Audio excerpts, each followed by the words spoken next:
എന്താണ് ഈ പ്രതിഭാസം എന്നറിയേണ്ടതുണ്ട്. ശ്രീ സി മുരളീധരൻ, ഇതിപ്പോൾ ഭൂമി കുലുക്കമല്ല, ഭൂചലനമല്ല എന്ന രാവിലെ തന്നെ അത് തെളിയുന്നുണ്ട്. അത് സിസ്മോളജി വിഭാഗം മേധാവി തന്നെ നമ്മളോട് പ്രതികരിക്കുന്നുണ്ട്. അത് ഭൂചലനമല്ല. ഈ ഉരുൾപൊട്ടലുണ്ടായാൽ അതിനുശേഷം ഉണ്ടാകുന്ന ഒരു പ്രതിഭാസം, മണ്ണിനടിയിൽ മണ്ണ് ഇളക്കമുണ്ടാകുന്നു, മണ്ണിൻ്റെ ബലം കുറയുന്നു, അതൊക്കെ കാരണമുണ്ടാകുന്ന ഒരു പ്രതിഭാസം എന്നാണ് അദ്ദേഹം വിശദീകരിച്ചത്.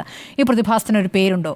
അങ്ങനെയെങ്കിൽ അത് ഈ ഉരുൾപൊട്ടലുണ്ടായ സ്ഥലത്ത് അവിടെയാണല്ലോ ഉണ്ടാകേണ്ടത്. ഈ അമ്പലവയൽ പ്രദേശം എന്ന് പറയുന്നത് ഉരുൾപൊട്ടലുണ്ടായ ചൂരൽമല, മുണ്ടക്കൈ പ്രദേശത്തു നിന്നും 10-20 കിലോമീറ്റർ അപ്പുറത്താണ്.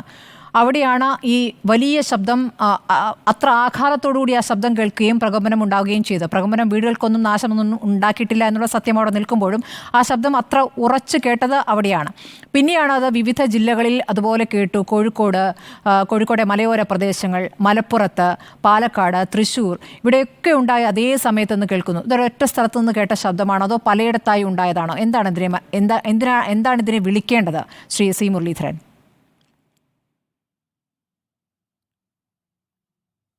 ഇപ്പോൾ ഉണ്ടായിരിക്കുന്ന ഈ മുഴക്കം പോലുള്ള ഒരു ശബ്ദം കേട്ടു എന്ന് ജനങ്ങൾ പറയുന്നത് ഒട്ടും ആശങ്കപ്പെടേണ്ട ഒരു കാര്യമില്ല. കാരണം കേരളം ഉൾക്കൊള്ളുന്ന ഭൂപ്രദേശം സീസ്മിക് സോൺ 2-ലാണ് വരുന്നത്. 2 പറയുമ്പോൾ റിക്ടർ സ്കെയിലിൽ അതിൻ്റെ മാഗ്നിറ്റ്യൂഡ് 5.5 വരെ ഉള്ള എർത്ത് ഉണ്ടാകാം. ഇപ്പോൾ ഇന്ന് രാവിലത്തെ ഈ പ്രതിഭാസം കണ്ടതിന് ശേഷം ഞാൻ national centre for seismology centre അവരുടെ വെബ്സൈറ്റിൽ നോക്കി. ഇന്ന് രാവിലെ 9:59 അനുഭവപ്പെട്ട ഭൂകമ്പം പോലും 3.4ഉം 5.5ഉം അനുഭവപ്പെട്ട ഗ്ലോബലി അനുഭവപ്പെട്ട എർത്ത് പോലും അവർ ഫോർകാസ്റ്റ് ഐഡൻറ്റിഫൈ ചെയ്തിട്ടുണ്ട്. അത് ഓരോ ബുള്ളറ്റിലുണ്ട്. എന്നാൽ ഈ അമ്പലവയലിലും ഈ മുണ്ടക്കൈ ഭാഗത്തും കോഴിക്കോടിൻ്റെ ഭാഗത്തും ഉണ്ടായ ഈ ഇടിമുഴക്കം പോലുള്ള ശബ്ദം അത് ഒരു സീസ്മിക് ആക്ടിവിറ്റിയുടെ അല്ല എന്ന് പറയുന്നതിൽ എനിക്ക് അഭിപ്രായമില്ല. കാരണം ഇതൊരു ഉരുൾപൊട്ടലുമായിട്ട് ബന്ധപ്പെട്ട ഒരു പ്രതിഭാസമല്ല ഇവിടെ ഉണ്ടായത്. ഇത് തികച്ചും ഭൂചലനത്തിൻ്റെ ഒരു ഭാഗം തന്നെയാണ്. അത് ഭൂമിയിൽ അക്യുമുലേറ്റ് ചെയ്ത് നമ്മുടെ ഭൂമിയുടെ ഉള്ളറയിൽ അക്യുമുലേറ്റ് ചെയ്യുന്ന മർദ്ദത്തെ റിലീസ് ചെയ്യുന്ന ഒരു ശബ്ദമാണ് നമ്മൾ കേട്ടത് എന്നാണ് എൻ്റെ ഒരു അഭിപ്രായം. കാരണം കഴിഞ്ഞ 2 മാസത്തിന് മുമ്പ് തൃശ്ശൂരിൻ്റെ ഭാഗങ്ങളിൽ ഇതേപോലെ സൗണ്ട് ഉണ്ടായി. അത് ഏതാണ്ട് 2.5 മാഗ്നിറ്റ്യൂഡുള്ള എർത്ത് ആണെന്ന് റിപ്പോർട്ട് ചെയ്യുകയും ചെയ്തു. അപ്പോൾ എന്നാൽ ഈ 2.2 താഴോട്ടുള്ള എർത്ത് അത് റിപ്പോർട്ട് ചെയ്യണമെന്നില്ല, ഈ സിസ്മോഗ്രാമിൽ റിപ്പോർട്ട് ചെയ്യണമെന്നില്ല.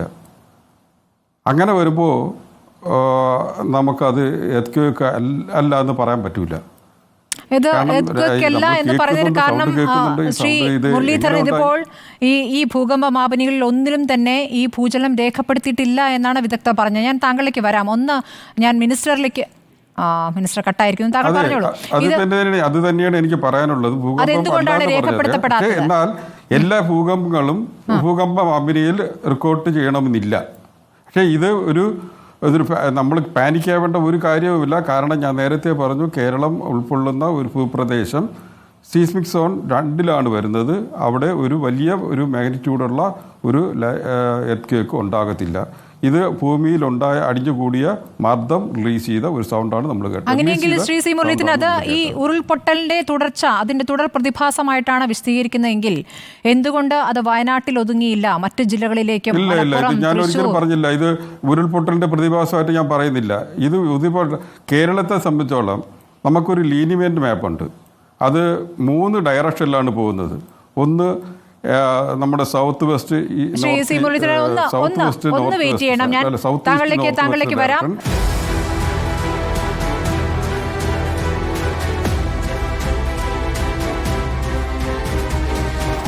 ഡിബേറ്റ് വിത്ത് സ്മൃതി പരുത്തിക്കാട്.